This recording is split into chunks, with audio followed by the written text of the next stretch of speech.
Welcome back to ShopDog-Garage. It's going to be a 55 video. I don't know that you'll actually see much happen, but tonight I'm doing a little planning session, figure out the order I want to do things. So I'm going to go through all my toys, kind of see what's what do I have, what options I need, and start mapping out what my electrical system needs to encompass, the way I want that set up, as well as how on earth I want to do it in order. I'm assuming, obviously, I'm going to want to do the bulk of the wiring right away, get that out of the way. There's interior to do, and we'll bring that over as we do it. But when do I want to install the gauges? You know, how do I want to deal with the radio? You know, there's quite a bit to do. I'm going to do no work under the car on the floor. The plan, once most of the interior is done actually, is for this car to wind up on that lift for two reasons. One, to finish up underneath and measure for the drive shaft and get that ordered. The other biggie is we've got to swap that clutch. So we have that dual clutch now, and it should be quite a bit easier to push. Going to be a lot easier on his knees. So that's what we're going to do. However, long before we get to that point, I think the bulk of the interior work will be done, including mounting the shifter to cut the hole, I think. Even if it all has to come back out to drop the trans. The more I can do right here, the better. So just kind of want to map it out. I don't want to do anything and then have to undo anything. So I want to make sure I do this smart. The other big thing is I need to get a list of all of the electrical circuits that we intend to use and start getting that mapped in. So we'll be breaking into that and pulling some paperwork out. Just want to make sure we've got all our bases covered. We're not currently doing power seats, but I do want to have, you know, courtesy lights and extra power points and charge points and things like that. I know there's a pretty fancy console that goes the whole way back, so we're probably going to try in the console to mount some USB charge points, you know, maybe some cigarette lighter charge points, as well as some additional lighting. I haven't decided how I want to approach lighting yet. I have an odd suspicion. Well, I'm going to do the really bright in the footwells because, you know, safety. But I wouldn't mind having accent lighting in this particular build. Probably blue. Let's face it, blue LEDs look nice. So, I don't know. I got some thoughts to think through. It's a pretty nice night out. We're doing a little watering. Shop Dog's already had a couple pretzels, and he's going to take a nice little break, and then he will come and inspect my work. Alright, we've got a light fan running. So, anyone that's known me and worked with me on cars knows that I buy all of my wiring kits from American Auto Wire. They're not the cheapest, they're not the most expensive. I'm sure that their factory replacement stuff's probably great, but I've never used it. I only do my own wiring. I figure I'm already modifying the car, might as well make it modern. I do prefer the modern fuses, having all the extra circuits, having the flexibility in the future. There's a lot of things I really, really like about working with American Auto Wire. There's one thing I really, really, really hate and wish they wouldn't do or give us an option about, is they've gone to these stupid mega fuses, and I won't use them. I've got over here, I don't know, a bunch of these things. And, you know, it's high quality stuff. It doesn't belong in a hot rod. So, as you can see, I've got a few of those. So, I will wind up either building or buying a alternator harness with a couple fusible links to go down on the starter, or, you know, some common point. Sometimes it's the back of the alternator, but it's not my preference. So you can see on this car, you know, brought that around, build my own harness. I would rather trust fusible links for the type of cars we're building for our overload protection than deal with mounting that giant huge wire, that 175 amp mega fuse. It's just ridiculous. It's massive overkill for what we're doing. In fact, you can see it here. So I don't use those. I've actually talked to them on the phone about it. It's not something they really care about. I don't buy enough kits to have that kind of sway. You know, I only do a couple of these a year.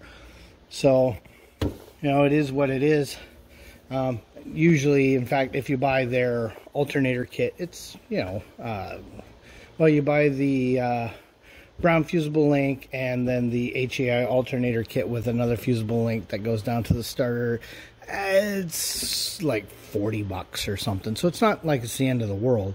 It's just frustrating that, because that's how they used to build the kits for years and years and years. They keep telling me that people have demanded this. This is what people want. I find that hard to believe from anybody that's just building a hot rod. Maybe people are building those hopping cars or stereo cars or whatever. Either which way, let's get back to the good stuff. One thing I love about their kits, whether it's the universal kits like I've used on the last few cars that you guys have watched, or the kits specific to something, is you start with high quality parts, high quality wire. You know, everything's labeled. It's bundled loose enough. I always pull that apart and then route it the way I want it. I thin out whatever I don't want. It's all based on 56 series connectors, so it makes it very, very, very easy to work with. And they give you plenty of wire. Well, you know, you've seen, well, they're over here now, all my leftover wire. I mean, that's why you get all that leftover wire. So it is nice. They're good kits. They're getting more expensive because copper's more expensive, but what do you do?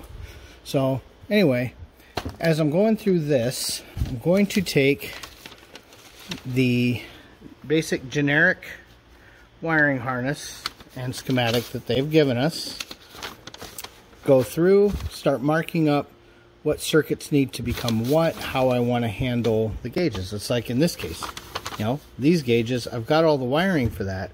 Well, I'm just going to put a connector in to go to the Dakota digital box. So you can see we've got our Dakota gauge, and I know you've seen me use these quite a few times in the past as well. So real simple. It's terminal. I mean, there's nothing to it. Sure makes it nice. So we'll get that all installed.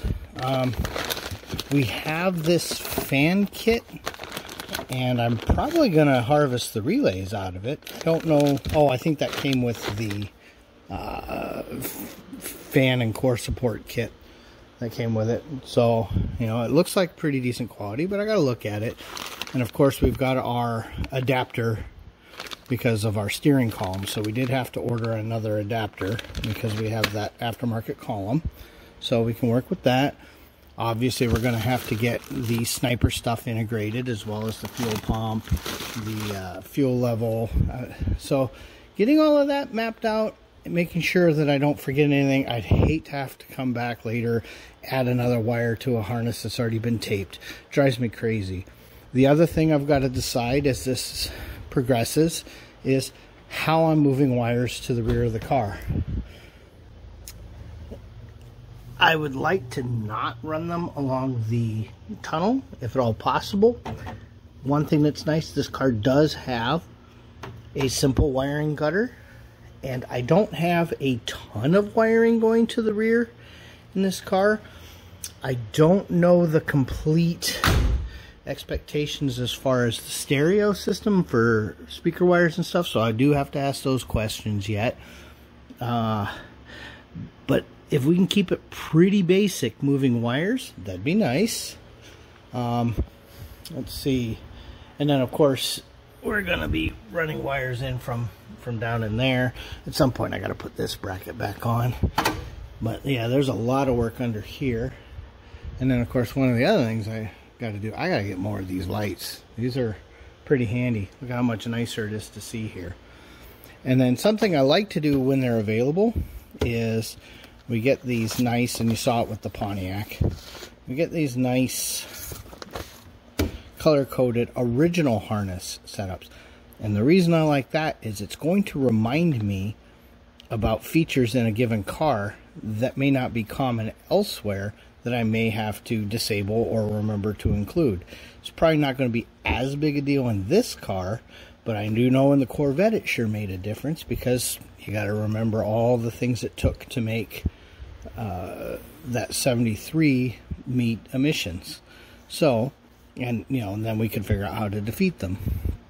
But it is nice to see where things went originally, and to remind yourself, hey, we need reverse lights or something along that line.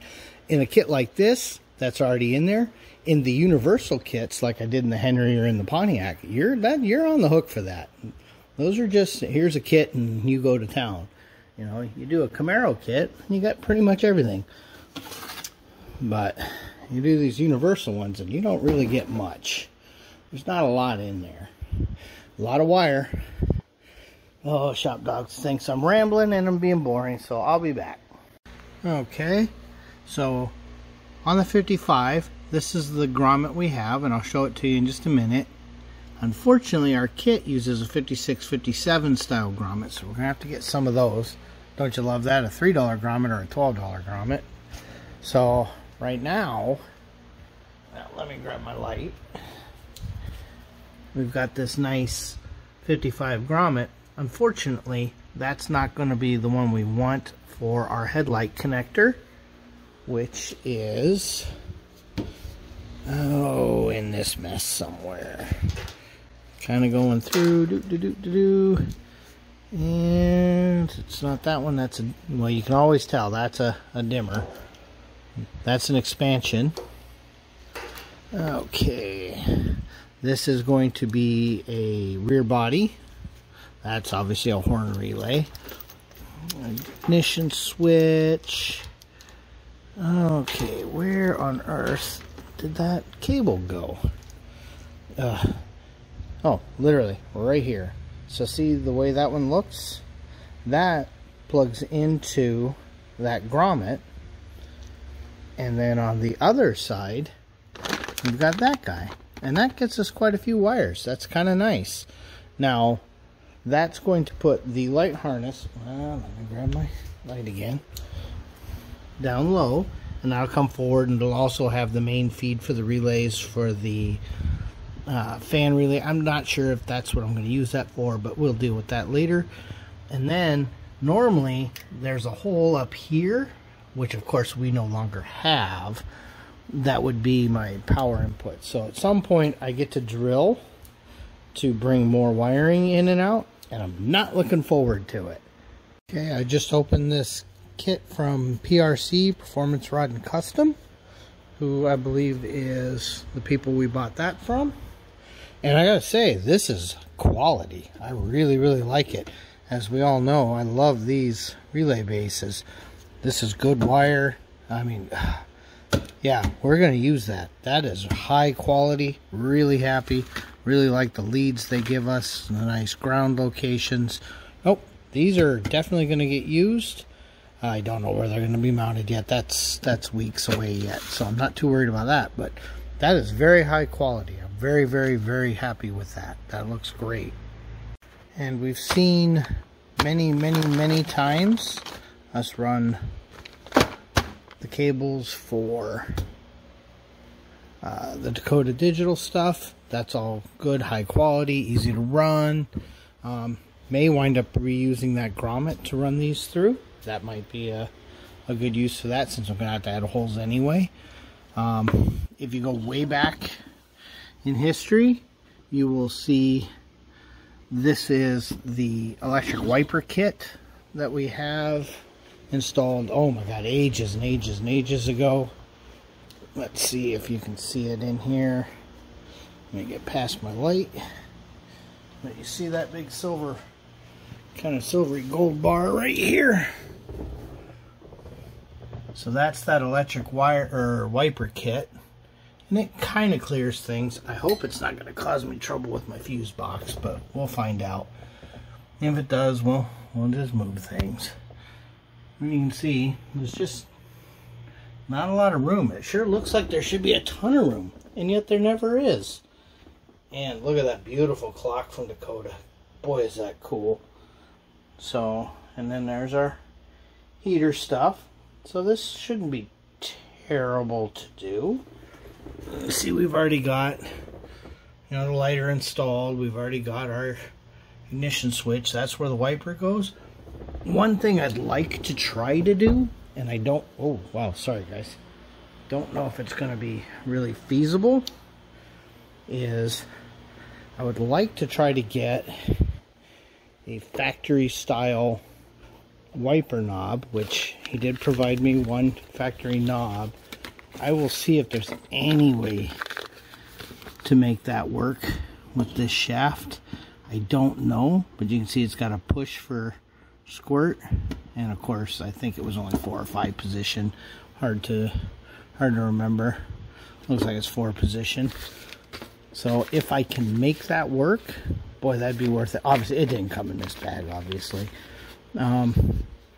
If not, maybe we can find something that looks similar to a factory knob. But that's on my list of things to do. In fact, I'm sure it's on this sheet somewhere. You can see he's got quite the wish list. So we'll keep moving there. This is an adapter for the steering column from American Auto Wire. Because turn signals and the flasher, because one thing you don't have in older cars like that is hazards. That's not a thing. So we got that. Anything else I need in here right now? It doesn't look like there is. That's going to be some block off plate if we don't need it. Yeah, so that's everything I need out of that for right now. It's kind of nice that it even came with the hardware. The EFI stuff, I've still got to kind of sort through, but we know what we're doing there. We've done enough of those Holley harnesses, so we kind of got a good feel for that. This kit came with this nice cute little adapter plate. Not sure how that goes in yet, but I'll know later, and I'll definitely show you guys. We're obviously not using that. We're going to let the sniper control the fans, and instead of just turning them both on, we'll turn one on, and then we'll have fan 2 turn the other one on. So that'll work out nice. And this is already set up for ground controlled relays. I mean, I can't really go wrong. One thing that's really, really nice is this orange wire right here. That's a fuse for fans. So we're going to take that. That will be, well, hopefully it'll be switched. I actually have to check and make sure that's switched. If it isn't switched, it won't matter. But if that's switched, that's what we're going to use. So that would be really nice. Front wire kit, that shouldn't be too terrible. And I know I've got some wires hanging down because, of course, we got these goofy things. So I'll have to get those sorted out, figure out how that all works. And, turn signals, obviously. No side markers, not a thing in 1955. The rear body harness will be pretty straightforward. I got a license lamp, park lamp, left, right, and brake. And then we're also going to run a heavy gauge for running the fuel pump. And, our typical GM10 for the fuel sender. So that shouldn't be too bad. Like I said, I think we know how we're doing wiring for the fans now. It'll be fun to try to make the wiring look tidy. So we'll have to work on that. Yeah, it's a lot of wires to go yet. The engine harness, let's get the interior and light harness done first, and then we'll work the engine harness. It's going to be the most fun. So we're going to make this look as nice as we can. There's going to be some connectors that show. I mean, look with the, we'll do what we can there. Maybe we can make a little bracket for them to mount to look important. We'll get there. There's a way. There always is. It's just how much do you want to take apart to do it. But I'd really like all this to look nice. And then do not forget that even though that looks like a great big open area to work, once this guy's installed, it's not. Yeah, and sooner or later I should put this bracket on, the one that holds this up nice and stiff. But I think while I'm wiring, it'd be nice to be able to just kind of move it out of my way a little. So I'm not going to mount it yet. Don't forget, we got to have the MSD box mounted or wired in. I'm real happy with our mounting location. It looks really good. So yeah, there's quite a bit going on in here. There's a lot to do. So I'm not that far yet. It's actually been several hours. I know it doesn't feel like it, but I know roughly the order for the wiring. Not so much yet on how I want to deal with this, because there's quite a bit that goes under the car. There's a few things that have to go under the car to deal with. That can happen when we're on the other lift. But I think long before that happens, this will probably, might not be able to be installed, depending on where I can place the control. The interior can happen once the carpet's laid. I've got to find out about speakers. Obviously got to deal with glove box, all that kind of stuff. Yeah, wiper stuff. Yeah, I got to go through his wish list and see what I need to do before I even attempt wiring. See if there's anything else, because I think wiring is my first priority at this stage. Oh, I should get that steering wheel out of there too. Make as much room for myself as I can. But yeah, that's where we're at right now. Just kind of going through some of Harlan's notes. One thing that's nice, he's really organized. So if I need information, I can find it. But here was the wiper. Remember we were talking about that a while back. Well, I guess it's probably only a minute ago for you guys. But here was everything. Yeah, the instructions for installing it weren't great. It wasn't fun. We did a video on it. There we go. But it does show me what I need to know as far as the wiring goes. Hopefully, yep, 5 amp fuse. So that tells me how much I need. Luckily, should already have a wiper fuse. It shouldn't be a big issue. Yeah, right there. So I know where I'm going to pull power for that. But yeah, there's just a couple things to go through. One of the things I've got to decide is when it is time to drill holes, where am I going to bring some of the other signals through? I'm going to have to get back there and kind of really make sure I'm picking a good spot. Obviously, the factory location would have been right in here. That's not going to happen. One, I'll never get a drill in there. And two, I really don't want it up above the motor like that. So hopefully we can bring all the wiring to one kind of commonish point. I'll have to get in there and really look, make sure there's room. Get the little plate adapter going for the fuse box. Just make sure I understand where everything's going. Yeah, I feel pretty good. I got a good start on where most of this needs to go. It's going to take a little time, but I think once the wiring gets started and it's mapped and I know what I need and I've thinned out what I don't need, I think it'll go pretty quick. So anyway, ShopDog says thanks for watching. We will see you guys later. But thanks for watching. Please like, comment, and subscribe.